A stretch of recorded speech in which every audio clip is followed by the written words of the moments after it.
Welcome to everyone in the United States and around the world. This is Love, Truth, and Peace. I am your host, Dr. Melida Barrow, coming to you live from Miami. Welcome to today's broadcast. This show was created to equip nations and people with the knowledge and tools they need to improve, create, build, prosper, and change their environment so that they can effectively lead to a better future. Today's topic, slavery by another name. And to discuss, I would like to introduce our co-host, Dr. Marcellus Hall, and our special guest, Minister Caliph Muab-El, president of All of Us or None Wisconsin, a national community organization working on mass incarceration. And Keza Akim Hogan Bay, Grand Governor Moorish Science Temple of America. Welcome, gentlemen. How are you? Peace. Welcome. Great. Now, we are going to start immediately because we have so much that we want to talk about. And Minister Caliph, we're going to start with you. And we just want you to give us a quick background of who you are. 3 minutes, 2 minutes. Go ahead. Okay. Well, I am the youngest person in the not the youngest person in the state of Wisconsin to go to the adult prison system here in the state of Wisconsin. At the age of 15 years old, I was sent straight to a maximum facility, correctional facility here in Wisconsin, and I was sentenced to 15 years. And I did 15 years in prison, and I did 10 of those 15 years in solitary confinement. And in the worst prison in Wisconsin, in the United States at that time, in Supermax. And while I was there, I began to equip myself with the tools that I needed to survive in the modern day. When I came home, I just, had this insatiable desire to do something about what I had just went through on the inside. Seeing things from the inside definitely inspired me to do some things on the outside that can affect change on the inside and on the outside. And today I'm the president of All of Us in None Wisconsin, the founder and CEO of Breaking Barriers Mentoring Inc. I'm also a lawyer. I do have a law degree. I am also the owner of a lot of different businesses, establishments, and I've done these speeches and things of that nature all over the world. Over the last 10 years since I've been home, I've dedicated my life and my overall mission to ending mass incarceration, especially amongst our people in this country, because as we know, it's just another name for slavery. And we're still talking about slavery in the modern day new millennium. Definitely. Yes. Let's open up the floor. I'm going to give this opportunity to Dr. Hall because he have to leave within 45 minutes. So yeah. Go ahead, Dr. Hall.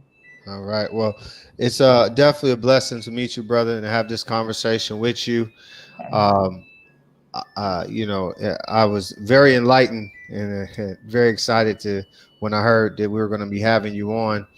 I myself, coming from a background of the gang culture and the violence, and had, elevated myself out of that. I understand firsthand the commitment that it takes and the dedication. It is not easy.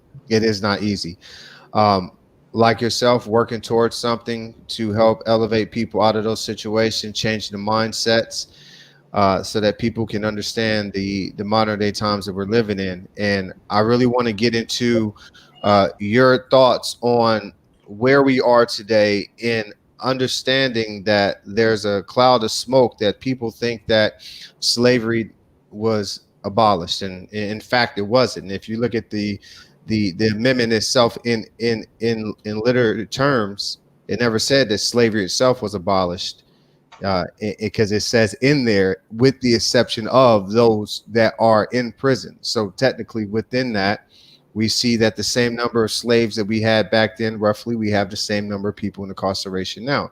So, the economy is still essentially running off of the backs of people working for free labor, and with pretty much the same number of people. So, I just want to get your thoughts on making it clear for the people to understand that it has not been abolished, and what you've experienced firsthand to see that slavery still exists, but just in a different form. Well, there's a lot of different components to this beast that we call mass incarceration. The very first thing that we need to understand is that we have a lot of people that don't understand the beast system that we're up against and how they play the game. You know, they organize out of chaos. So as long as we're divided and we're in a chaotic state, they know that they can continue to control us and pull the strings to keep us in a modern day enslavement. Now, one thing that we don't understand in this country, as a people, we're not a people. We're not recognized as a people in the United States of America or across the diaspora. There's no such thing as African America. There's no such thing as the Negro, Black, Colored, Ethiopian, etc. The thing is that the oppressor that named us cannot then come back and validate us, right? So when we adopt the ideology of the oppressor can do whatever he wants to do with the property that he named and that he owned and he controlled. Yes. So we're in a position today where we've had things thrown right in our face. For instance, the Black slave codes, the Christian Black slave codes, the vagrancy laws, all of these particular things, the literacy laws, all of these things that were put into play intentionally to make sure that it gave birth to a robust system of mass incarceration today. Not only did, when we talk about the Emancipation Proclamation, right? If we were truly citizens of the United States of America and our people were actually recognized by the United States of America, what is the purpose of the 13th, 14th, 15th, 16th Amendment?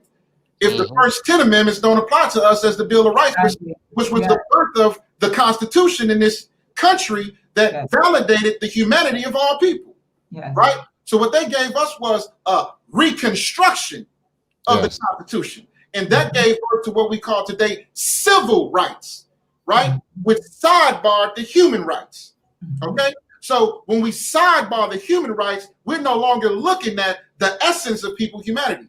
What we're looking at now is the civil part of it. And civil means dead. That's property. That's anything else. You look up the word black, that's an adjective. That has no life in it. It's not a noun. It's not any of those things. It's not a pronoun. There's nothing that can connect it to a human family tree. That's number one.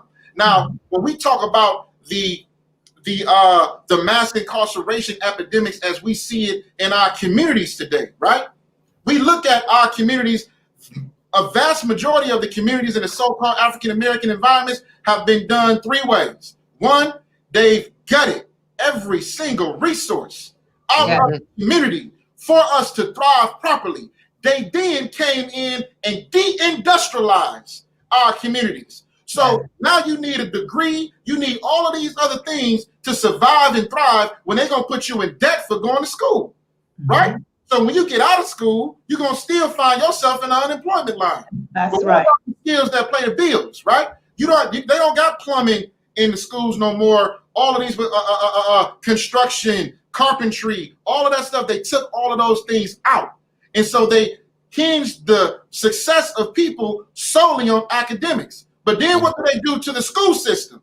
They gut the school system with modernized, up-to-date materials. In addition to having up-to-date materials, they've also taken out culturally relevant systems that will engage our youth. So when we get youth that's disconnected from the education spectrum, now these are called at-risk youth. Now these at-risk youth get labels like ADD, ADHD, all of these particular things, juvenile, delinquents, et cetera, et cetera, et cetera. And so then you perpetuate a mindset in the communities, right? Now, today we have in this country, there are about 42% of our so-called black men making up the mass incarceration in this country. When we make up 12.2% of the United States population, how does that work? Right? When I went through prison, when I went through prison, the very first thing they did to me was take my name away from me and replace it with a number.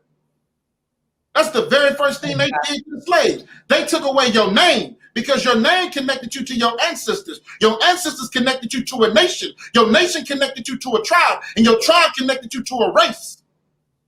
Yes. What they did was they dehumanized us and made us chattel property, right? Yeah. Same thing that they identify persons in the Constitution. The Constitution, the word persons. If you look up Black Law's dictionary, the word persons means chattel property. It don't mean a human being that's live, ticking, and breathing. Yes. So, yes. Organized under the 14th Amendment. That's what they gave us as equal protection of the law, right? Right. On that note, I would like to introduce Keza Akeem Ogunbay again. He's the Grand Governor of Moorish Science Temple of America. Also, I would like for you to take the 2 minutes to tell us your story, or 3 minutes to tell us your story, and then we'll go into the conversation. Go ahead, Mr. Ogunbay. My name is Keza Akeem Ogunbay. I grew up out here, city of Milwaukee. Grew up out the projects. I was the only child. My mother, Margaret Hogan. My father, Lee Henry Lyons. Born in the projects, just doing mostly activity as a young man. And I went to Wales as a young man, age 15. From age 15, I got waived, for fighting and everything else, and they sent me to the adult prison.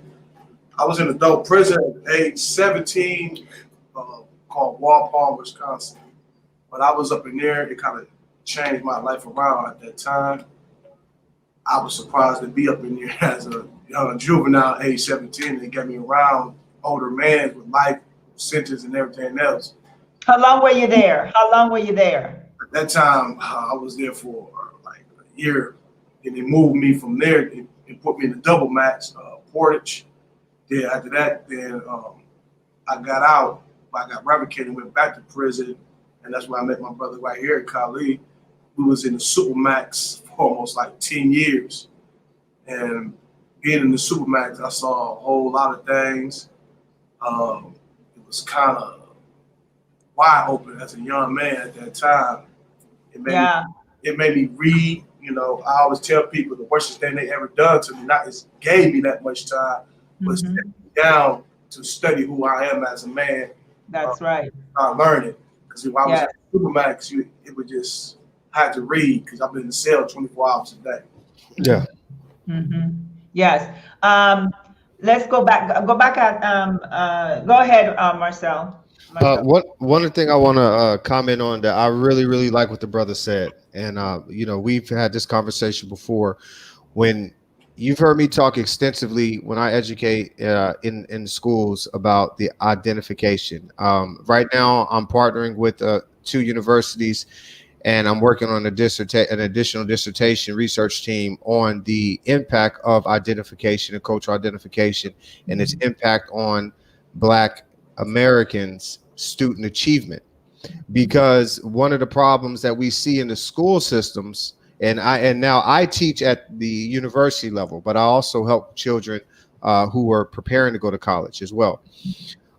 What we see having a problem is that they not having teachers that they can culturally identify with, which is what they're looking for. It creates a gap. That gap is trust, first of all, because you're supposed to believe that these teachers have your best interests at heart. But how can you truly believe that these teachers have your best interests at heart when everything you see outside of the school system in your streets and communities says the opposite? Yeah. So you're going to school, and in your eyes as a youth, you're being educated by the enemy.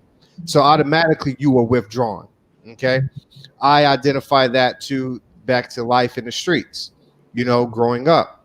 If you weren't in the gang life and you weren't living a certain type of lifestyle, we weren't even trying to hear what you were trying to say, because everything you said in terms of providing a way to basically elevate ourselves out of our situation and actually have an opportunity to have a substantial life, it didn't pertain to us because those opportunities weren't available to where we live. Your methodology did not exist because it wasn't reality. We could not make sense out of it. Right. So through a recent study, they found out that if a child had one teacher just one teacher that was of the same race, by the time they're in the 3rd grade, they are 22% likely to finish school. If they had 2 teachers, just 2 teachers of the same race by the 5th grade, they were 32% likely to even having a chance to get in higher education. Because what they saw in school was, you're telling me what is capable, what's possible, but I don't see any example, because there were no black professors. I never had a black professor. You understand what I'm saying? And what changed my life around for me was my senior year in high school. I never forget my coach Hawkins. He was the 2nd teacher that I had my entire year growing up that was black. My first one was Miss Jones in 9th grade. She got me into writing and poetry. She pulled me to the side and said I was adept to it. And she changed my life around. The 2nd teacher I had my entire adolescent was in my senior year. My coach Hawkins came to me one day. He took a newspaper, slammed it on my desk in front of everybody in class. He said, Mr. Hall, he said, there go your buddies right there, ain't it? He said, there go all your friends, 22 of your friends right there on the front page, caught up, all going to prison. And he said, you have a choice, Mr. Hall. What are you going to do with your life? Now, I can guarantee you that no other teacher would have done that for me. Yeah. But being a man of color and understanding the conditions that we're living in, he felt compelled to put that pressure on me, to challenge me to do better. Yeah. And as the brother said, when you're talking about that identification, when you take that identification away, that is a powerful tool. Yes. Because right now, everybody's focused on what race are you? Who do you identify with? Nobody's focusing on who you are as a person. Let's take that away. Yeah. So I really applaud you for that. It really hit home for me, because I experienced that in a different fashion myself. But when that was presented to me, that completely changed my life. Yeah. Because if that teacher was white, no teacher would have said that to me. That's right. That wouldn't happen. That wouldn't happen. Yes. Yes. Minister, of all the things that you have gone through, what is it that you learned the most? How long were you in prison? 10 years, you said? 15.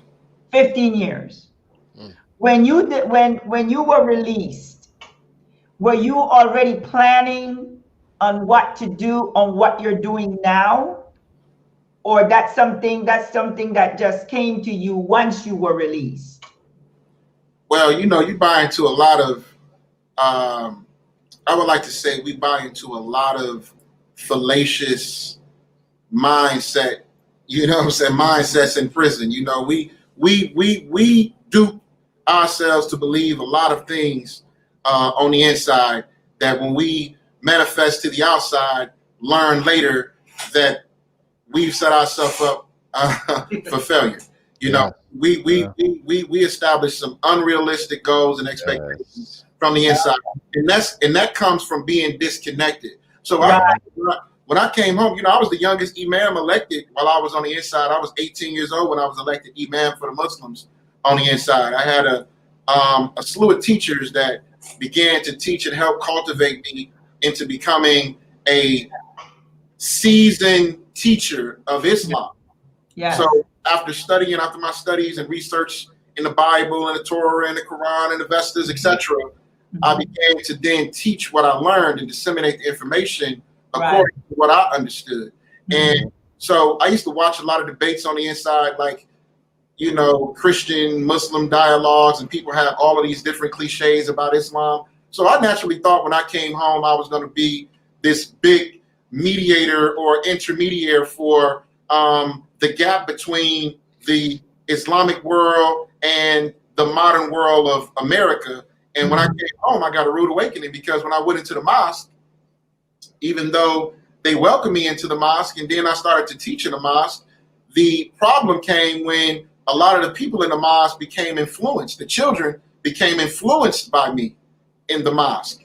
Okay. And when they influenced by me, they started trying to look like me, dress like me, talk like me. They learned my teachings, etc., from my perspective. And that became a problem for the people who had nationalities, the Pakistanis, the Gambians, the Nigerians, and things of that nature, because when they look at me, they see African American. They don't know I got Cuban ancestry and things of that nature, and Puerto Rican mother and things of that nature. They don't know anything about me. Then on the first look, they say African American guy. So in their mind, African American is at the bottom of the barrel of exactly. society. Exactly. The kind of influence that I have on their offspring is looked at as a taboo because I'm disconnected from my culture. And one thing that I want to challenge our beloved brother when he said that, you know, take away the race, take away the nationality, and let's just focus on who you are.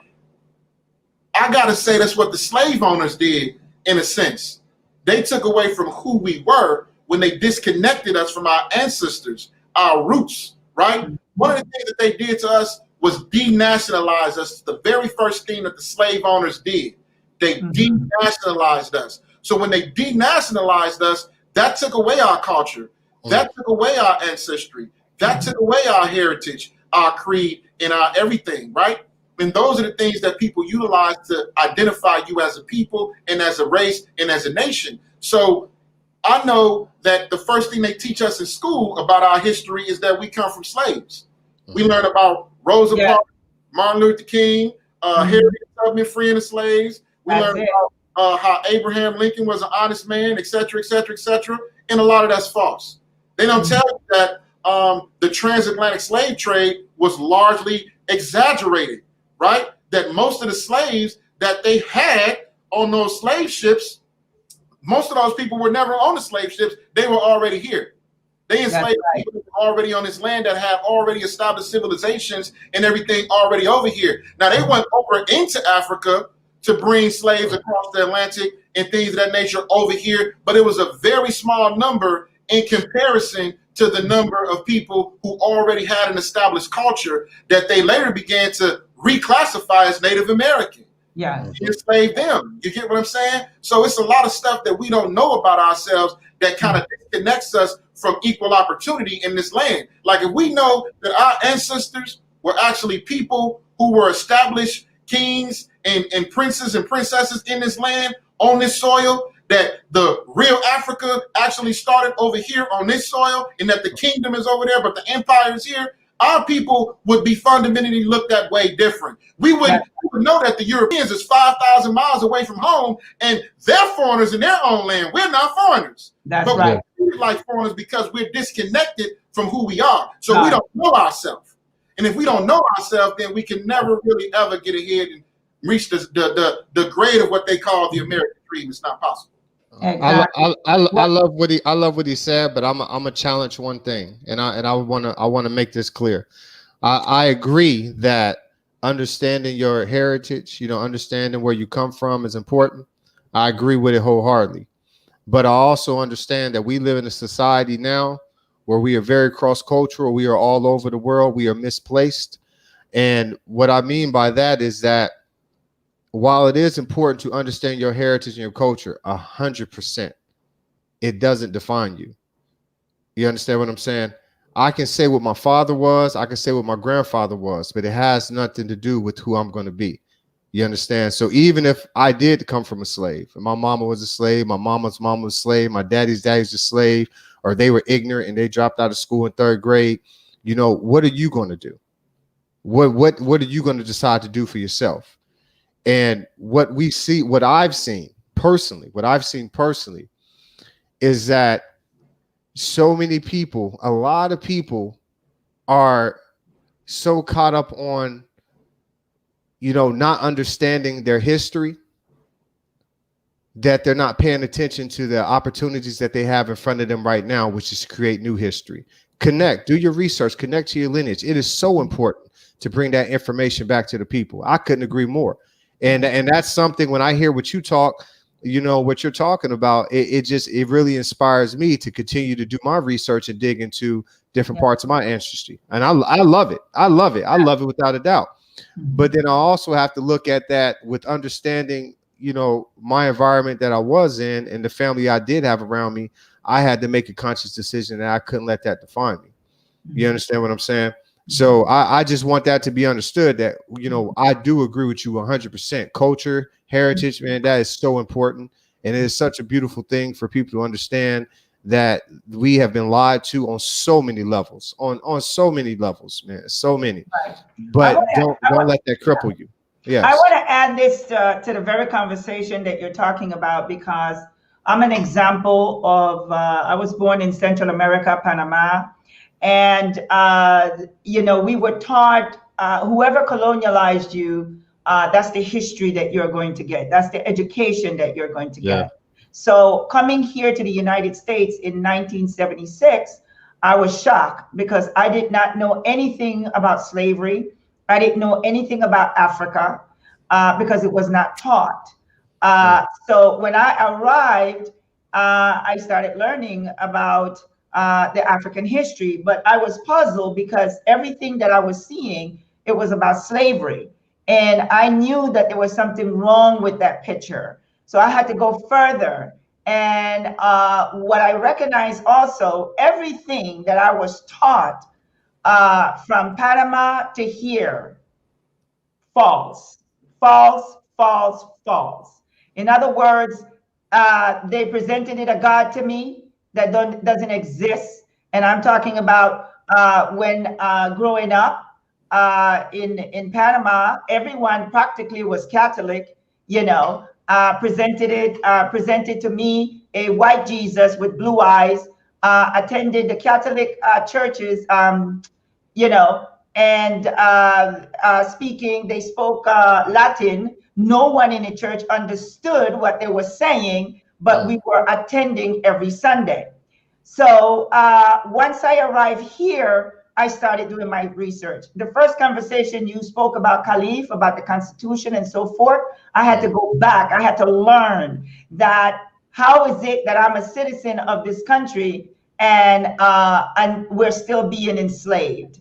We're still being enslaved in America, in Africa, and around the world. Even the Caribbean, when we look at the Caribbean, I say to myself, that's a big plantation. It is a big, huge plantation by the Queen. That's her plantation. You see, because we can say that we are independent, but if we still have all of the school system based on Europe, Spain, France, all of the colonializers, then we're still enslaved because we're still learning the things for them to keep us oppressed. So no, I am not going to say that I have learned so much and I've been educated. I was not educated. I was indoctrinated. So now I have to release all of what they have taught me and start from scratch.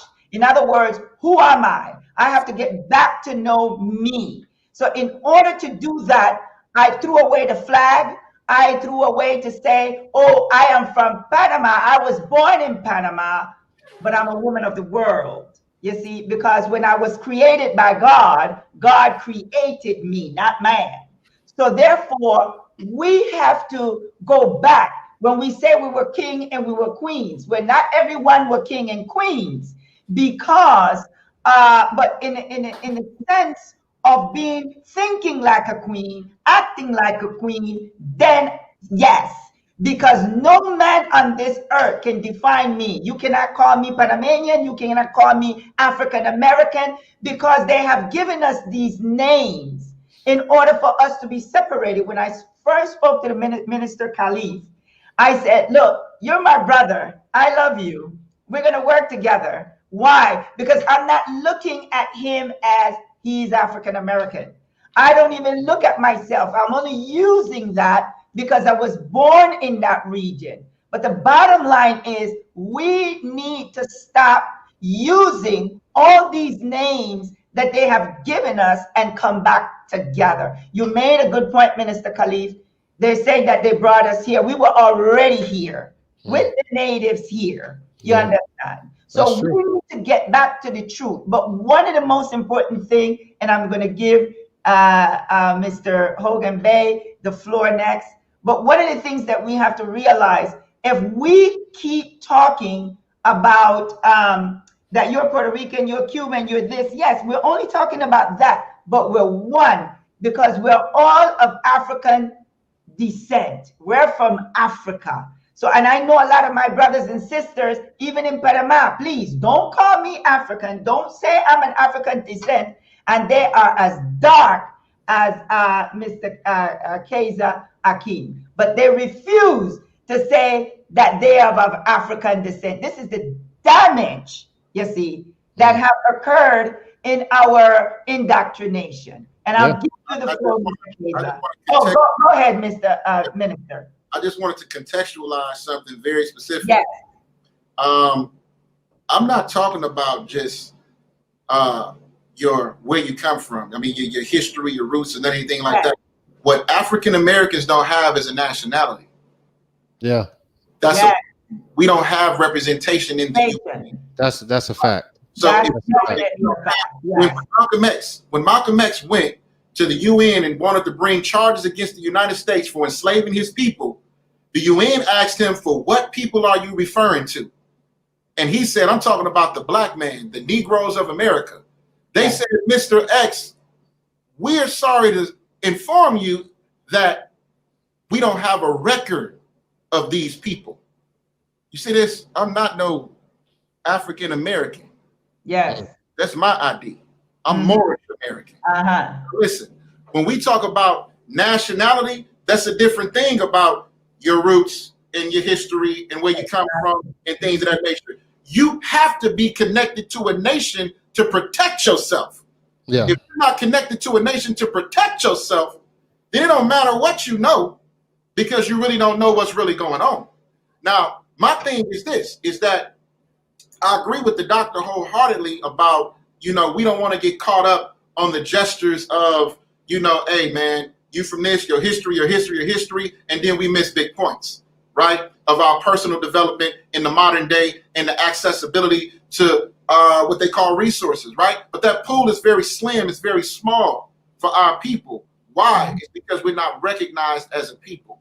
Now, the plight of Noble Drew Ali, was to make sure that our people had a flag that's right behind me, a culture, and we reconnect to what you said, our African ancestry, and actually understanding what that really means. Are we talking about the Africa in the East, or are we talking about the global Africa, which was originally Asia, right? Which makes us all Asiatic people in race. But nationality, sister, you Panamanian, you got a flag. If something happened to you on this soil over here, you got people that can vouch for you, right? Because you got a flag, you got a government, and you got a divine creed. That's a real established system. Over here in America, the so-called Negro, the so-called Black, the so-called African American don't have that. So they can lock us up in masses over here. They can come out with these global pandemics and kill us off in masses. They can infuse us with the AIDS virus. They can infest us with STDs in our community. They can police our communities and create war in our neighborhoods and things of that nature, and they're justified. They can gun us down in the street and get let off the next day or with pay, right? Because you're not really gunning down a real human being by definition of the Constitution. And that's what you don't know as a people. Right. Go ahead. Exactly. That's one of the biggest problems here in the United States. The brother said, as when I was going to school, I had a couple teachers who looked just like me in grade school. But when they start teaching me other people's history and not my history, that's what really confused me, because I used to ask them, like, why you're not teaching about us, and why you're not saying this or that. You teach me out of this textbook, and we have to wait for a whole month called February to teach me a Black history. But with the history they was teaching me is people who look like me getting chased by dogs. They teaching us getting hung by trees. They teaching us we can't drink at the waterfall. And I rebelled against that. I was like, hold on, that's not me right there. I disagree with that. I'm going to drink at this waterfall. And the teachers who looked like me, we used to always combat each other, because I wanted to learn the true history about my people and everything else. But the people who looked like me was teaching me the history of being indoctrinated what they want me to learn and become in this society. That's right. And we rebelling against that. The school system labeled me as learning disability, LD, or ED, emotion disturbed, and put me in a class with 4 or 5 children looking like me, but we got problems. Yes. Now, I ain't really never had no problem. But it kind of ingrained to me think I thought I had a problem because I'm going against the teacher. And going home, me and my mother, we arguing, and my father arguing, because in their eyesight, I'm going against the school system. But when I got older, I realized nothing was not wrong with me. That's because right. I did want to know who I was. I wanted to find myself. Yes. You just can't teach me something. Even students today, the reason why they go against a lot of the school system today, because they really know who they are. They trying to seek who they are. They know, like, hold up, you ain't gonna constantly keep on teaching me this right here of the greatness of you, but show on television of dehumanize me like we come from here, we probably pick cotton fields, but one minute you want to show me a glimpse as we kings and queens on cartoons and hurry up and cut that off and give me this right here, like we supposed to always march, protest, or we supposed to bow down. Our students today is rebelling against that completely. Even I rebelled against that, but I didn't have the true information I had today. The children today is blessed to have the information to look up YouTube information. Now the problem is, we have the courage not only to teach, because we got a lot of us teaching. Do we got the courage and grab that information and build off of it? Yes. Do we got the courage to stop working for them and build our own? See, that's the thing we learning right now. Do we have that courage right now? You know what? I know myself. Yes, I know we are this, but I still want to hold one hand, hoping they can accept me. They will never accept you. Because we got to learn how to accept ourselves, and we got to learn how to build among ourselves. We got to build our government and make it come to an empire. That's right. And I know for a fact we could do it because it's been done by our ancestors already. The problem is we got to have the courage. And that's what I believe that if it was done by our ancestors, it really should be, you think, that it should be easier for us. But I'm going to tell you, when you are so indoctrinated, you don't know your left or your right. Remember, our ancestors, when they came and while they were here, they were doing great things already. There was importing, exporting, they were doing so many things. The mind was fresh. The mind was not indoctrinated. They were not vaccinating our babies the way, they were doing. So my point, what I'm saying is, you are so right. We have to build. We have to stop begging. We have to stop waiting for government to give us something. And one of the things also I want to add to that, this is around the world. When I was in Africa, in the different regions, going through the same thing. In India, I'm having a show tomorrow about India. Same thing. In Latin America, in the Caribbean, we are all going through the same thing. And there's a reason for that.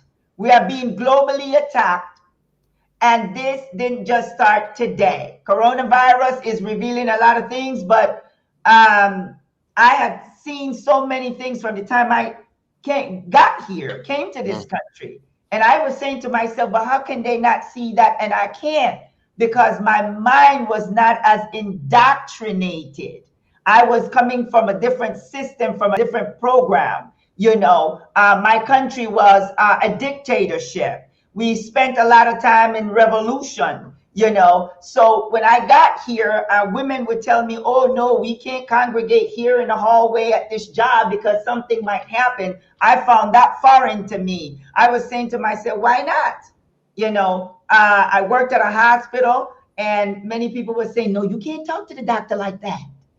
You got to tone down. I was not used to that. I was vocal. And I remain the same. I didn't change. My point is, we've been so indoctrinated that it's so difficult to get out of it. But this is why we have to work with the young people. The young people. We have to work with the young people, and that's exactly what I've been doing and still doing. Yeah. So what I would like to know from Minister Caliph, what exactly are you guys doing in Milwaukee now? I want the people to know what you guys are doing.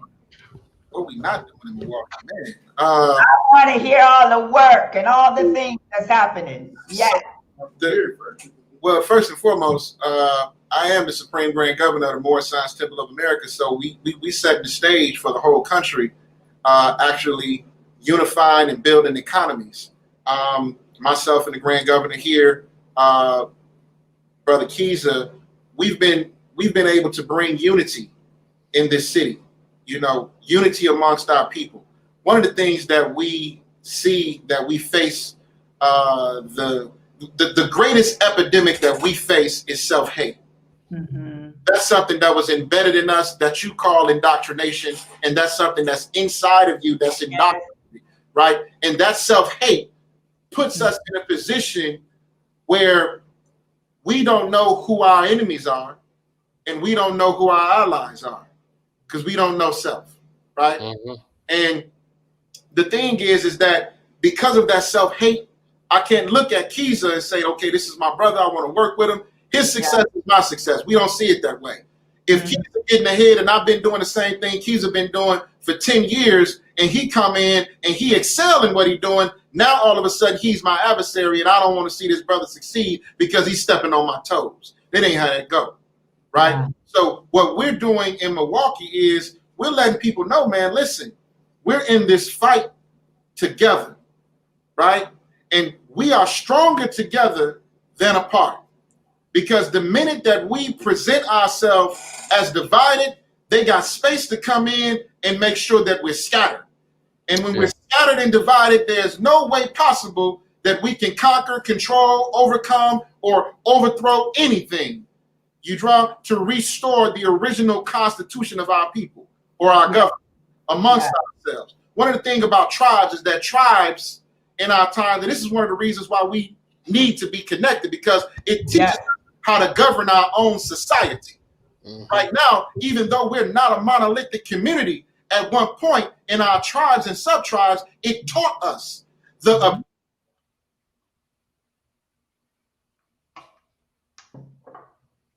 as tribes.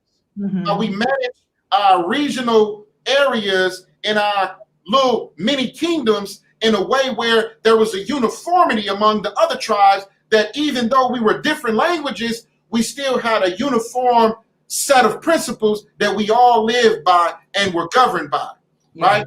Now, today it's not like that. So we got the brothers on the low end over here fighting and killing each other because of the colors that they're wearing, and the brothers over here fighting each other over ideology, and the brothers over here fighting because they can't eat because the brothers over here then took their clientele, right?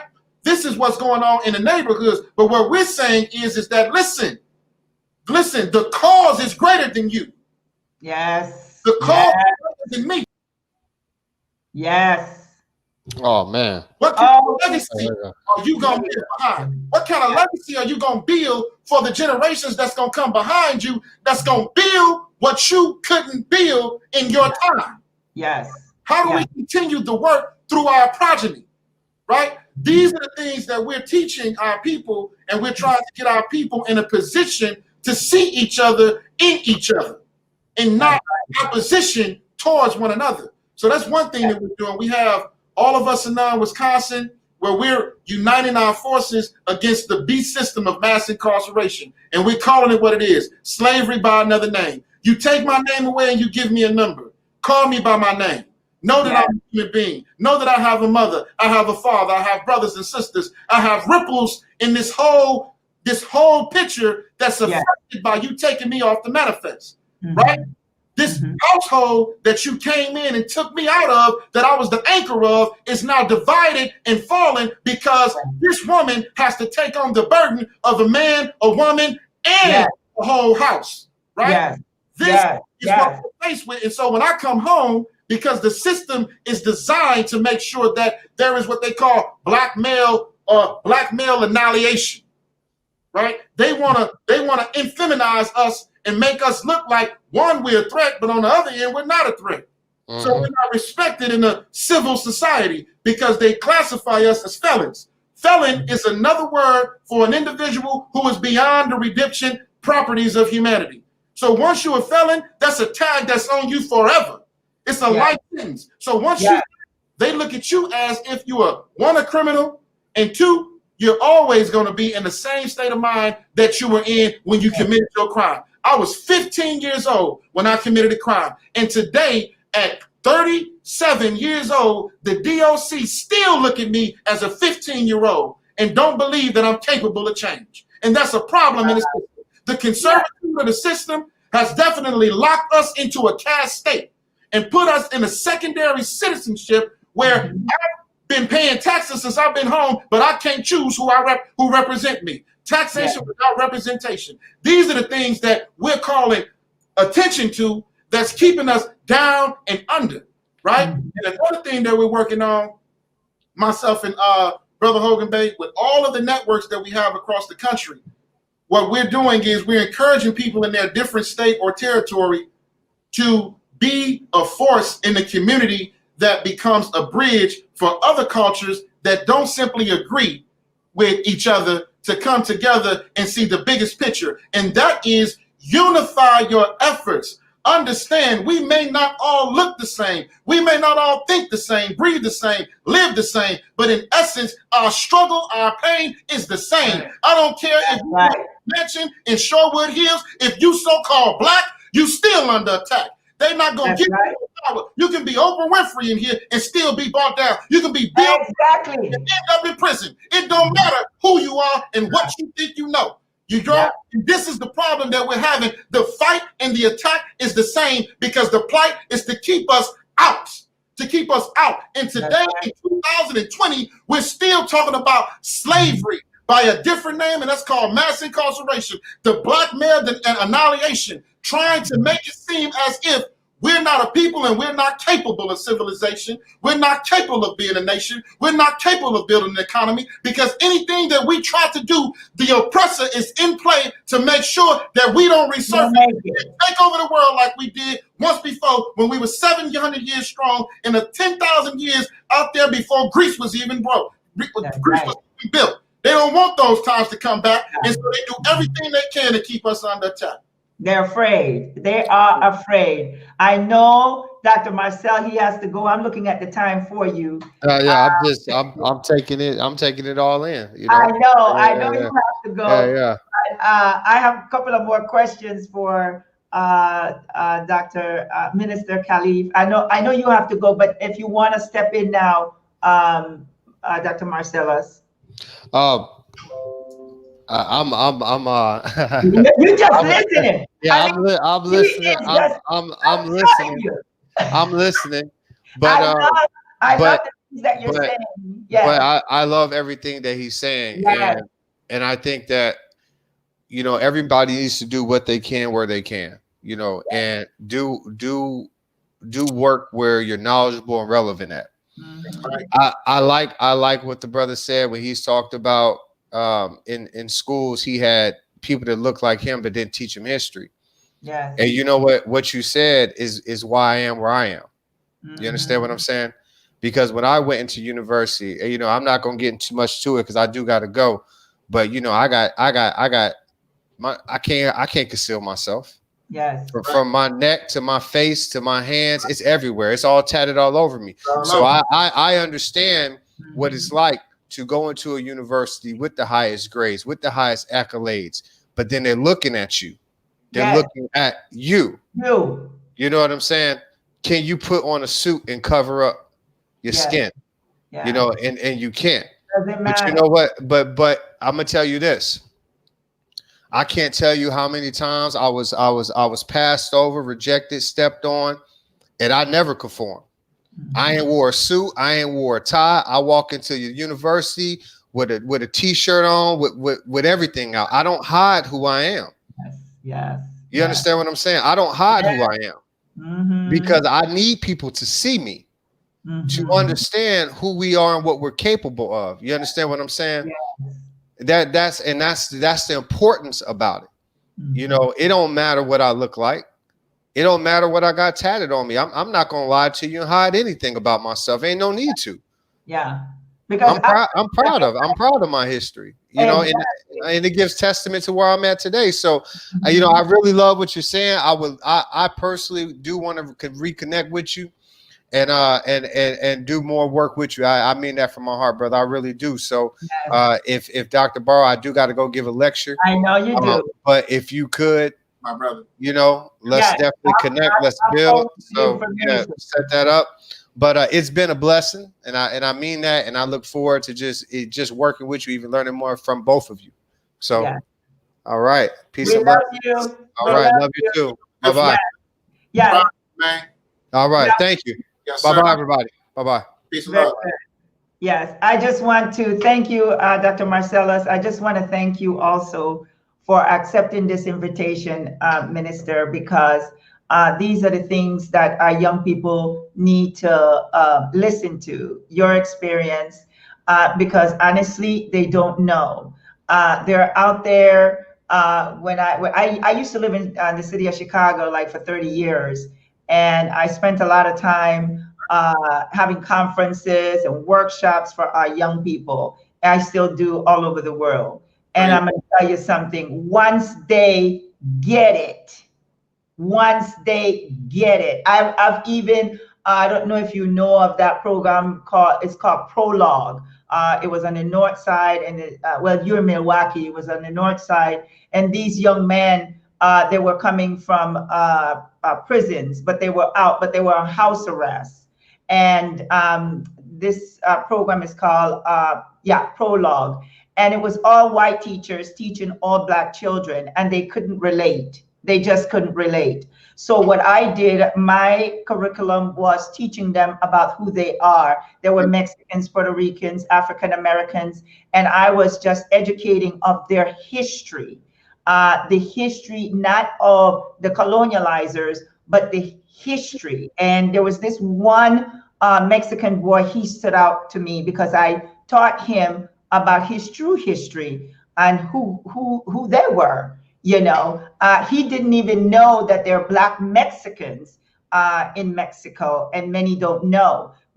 And then once he discovered who this, I'm telling you, once he discovered, he'd never read a book, and I gave him this book to read. I can't remember the name of it at this time, but he changed his life. He actually went back to the community and told them that he don't think that he should be doing this, being in the gang. And then next thing you know, he started teaching them. So this is why I know it's important to reach our young people and talk to our young people and educate them, you know, because if we don't do that, we're going to lose them. I can't wait for another generation. I have to work with the generations today, immediately.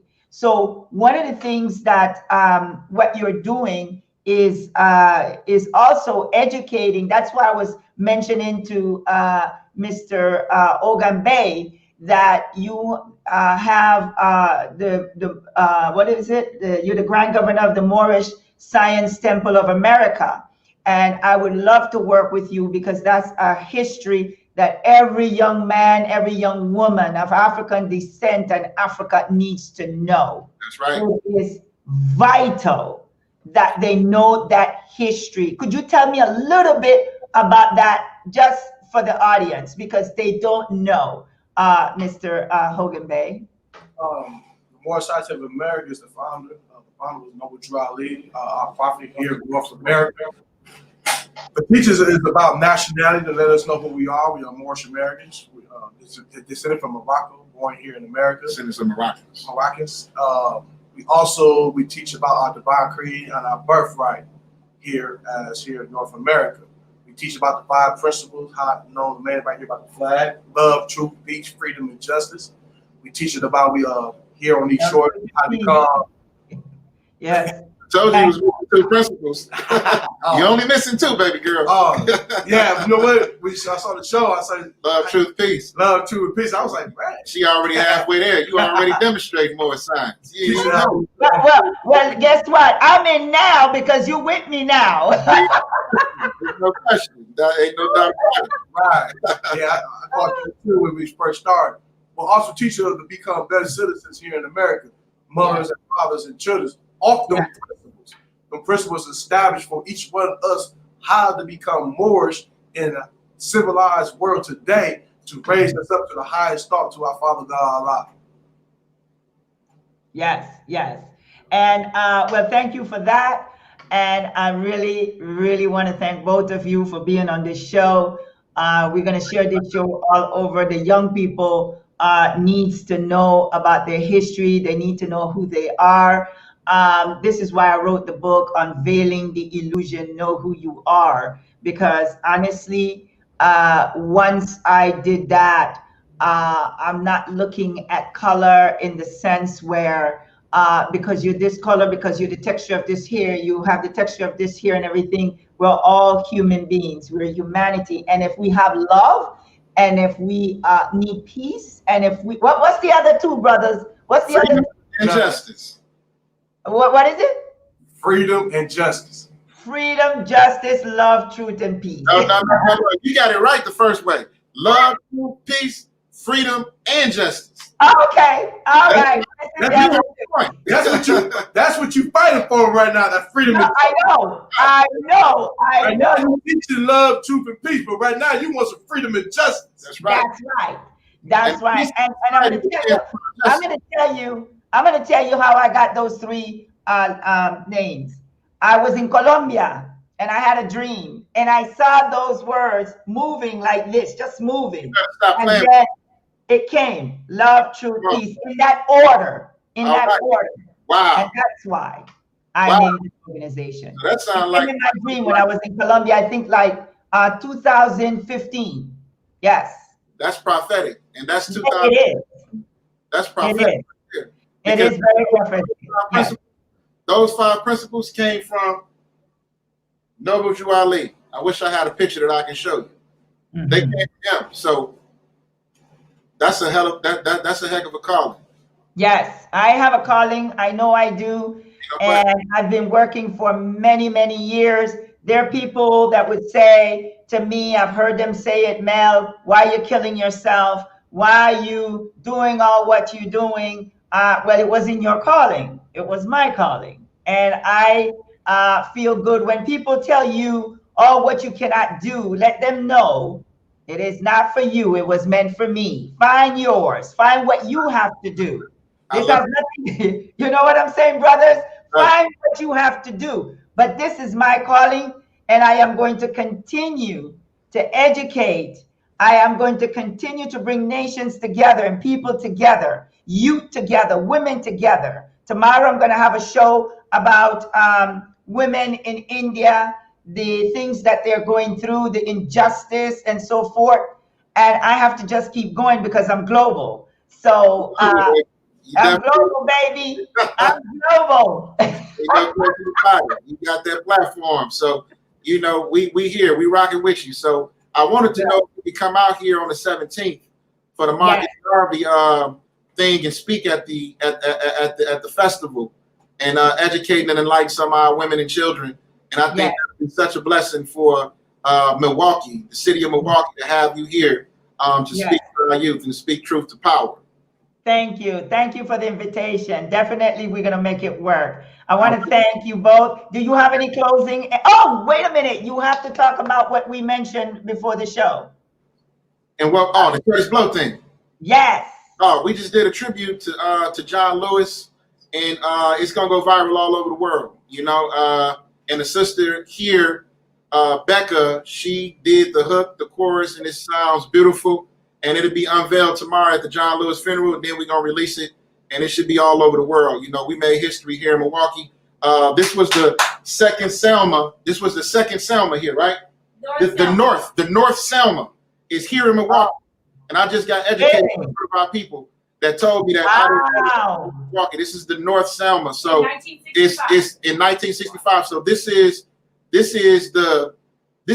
almost serendipitous, you know, that all of that came together and the opportunity was dropped in our lap like that in Milwaukee. And somebody from Milwaukee, you know, made the song what it is. So it's going to be like a We Are the World kind of a tribute to John Lewis with all of the modern day rappers on it. And our sister Becca here in Milwaukee, who is a gentle soul and a fierce advocate for justice out here on the front lines every single day.